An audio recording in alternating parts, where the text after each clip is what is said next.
Hi welcome to spark kitchen. இன்றைக்கி வீடியோவில் பாயாசம் recipe தான் பார்க்க போகிறோம். நிறைய பாயாசம் ரெசிபிலாம் ட்ரை பண்ணியிருப்போம், சாப்பிட்ருப்போம்.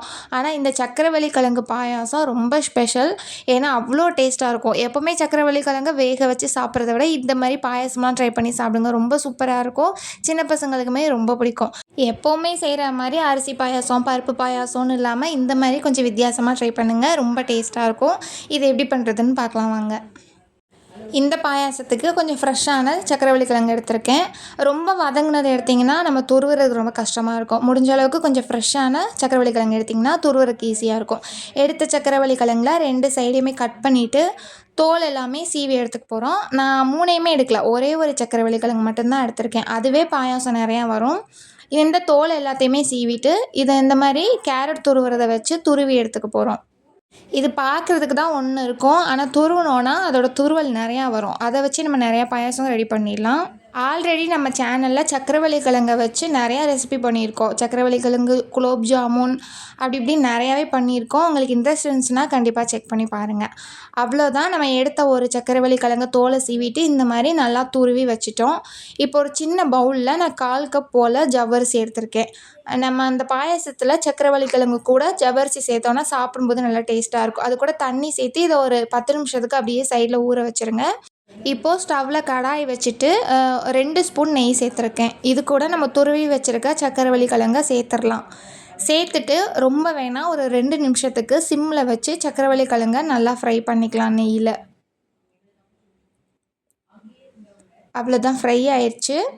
இப்போ இது கூட நான் 2 கப் பால், அது கூட 1 கப் தண்ணி சேர்த்து நல்லா காய்ச்சி வச்சுருக்கேன் பால். அதை இது கூட சேர்த்துடலாம். பால் நல்லா சூடாக இருக்கட்டும்.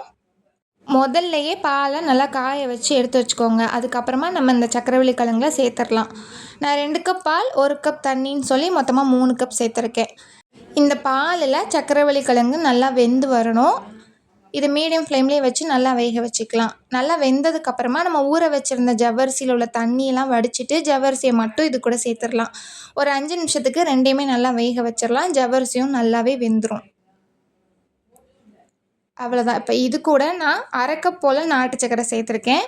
நீங்கள் இனிப்புக்கு ஏற்ற மாதிரி எக்ஸ்ட்ரா இல்லாட்டி கம்மியாக சேர்த்துக்கலாம். நான் டேஸ்ட்டுக்காண்டி கொஞ்சமாக கண்டென்ஸ்டு மில்க்கும் சேர்த்துருக்கேன். உங்கள்கிட்ட கண்டென்ஸ்டு மில்க் இல்லை அப்படின்னா நீங்கள் ஃபுல்லாக நாட்டு சக்கரையாகவே கூட சேர்த்துக்கலாம். இல்லை கண்டென்ஸ்டு மில்கை கூட ஃபுல்லாகவே சேர்த்துக்கலாம். அப்படி இல்லை அப்படின்னா வெல்லம் கூட நல்லா இடிச்சிட்டு கட்டி இல்லாமல் இந்த மாதிரி சேர்த்துக்கலாம். அதுவுமே இன்னும் டேஸ்ட்டாக இருக்கும். சேர்த்து நல்லா மிக்ஸ் பண்ணிவிட்டு ஒரு பிஞ்ச் உப்பு சேர்த்துருக்கேன். நமக்கு அந்த ஸ்வீட்டை நல்லா எடுத்து கொடுக்கும், அதுக்காக. அவ்வளோதான், நல்லா மிக்ஸ் பண்ணிட்டோன்னா பாயாசம் ஆல்மோஸ்ட் முடிஞ்சிருச்சு. இப்போ கடைசியாக ஒரு சின்னூண்டு கடாயில் 2 ஸ்பூன் நெய் விட்டு கிஸ்மிஸ் பழமும் முந்திரியும் சேர்த்து நல்லா ஃப்ரை பண்ணிக்கலாம். 2மே நல்லா பொரிஞ்சு நல்லா கலர் சேஞ்ச் ஆனதுக்கப்புறமா நம்ம இதை ரெடி பண்ணி வச்சுருக்க பாயாசத்தில் இதை அப்படியே சேர்த்துடலாம். இது கூட நமக்கு விருப்பப்பட்டால் தேங்காய் பல்லாக சின்ன சின்னதாக பீஸாக கட் பண்ணி கூட நெய்யில் ஃப்ரை பண்ணி சேர்த்துக்கலாம். அது இன்னும் நல்லாயிருக்கும். ஒரு தடவை நல்லா மிக்ஸ் பண்ணி விட்டுட்டா அவ்வளோதான், சக்கரவள்ளி கிழங்கு பாயாசம் ரெடி. இது டேஸ்ட் ரொம்ப சூப்பராக இருக்கும். நான் சொன்னால் தான் தெரியாது, நீங்கள் ட்ரை பண்ணி ஒரு தடவை சாப்பிட்டு பாருங்கள், அதுக்கப்புறம் தான் தெரியும். இதை பாயாசமாக மட்டும் கூட இல்லை, இதை ஃப்ரிட்ஜில் வச்சு நல்லா கூலாக டெசர்ட் மாதிரி கூட நம்ம சாப்பிட்லாம். அதுவுமே டேஸ்ட்டு சூப்பராக இருக்கும். இதை வேறு பவுலுக்கு மாற்றிட்டு இதுக்கு மேலே கொஞ்சமாக பாதாம் முந்திரிலாம் கட் பண்ணி தூவிட்டு அதுக்கப்புறமா சாப்பிட்டிங்கன்னா சூப்பராக இருக்கும். இந்த சக்கரவள்ளி கிழங்கு பாயாசம் ரெசிபி பிடிச்சிருந்துச்சின்னா இந்த வீடியோவுக்கு லைக் பண்ணிடுங்க. இதே மாதிரி இன்ட்ரெஸ்டிங்கான நிறையா ரெசிபிக்கு நம்ம சேனலை சப்ஸ்கிரைப் பண்ணிவிட்டு கூடவே இருக்க பெல் ஐக்கானையும் கிளிக் பண்ணிக்கோங்க. இந்த சக்கரவள்ளி கிழங்கு வச்சு நிறையா ரெசிபி நம்மளோட சேனலில் இருக்குது. இன்ட்ரெஸ்ட் இருக்கவங்க கண்டிப்பாக செக் பண்ணி பாருங்கள். அவ்வளோதான், அடுத்த வீடியோவில் பார்க்கலாம். பாய்.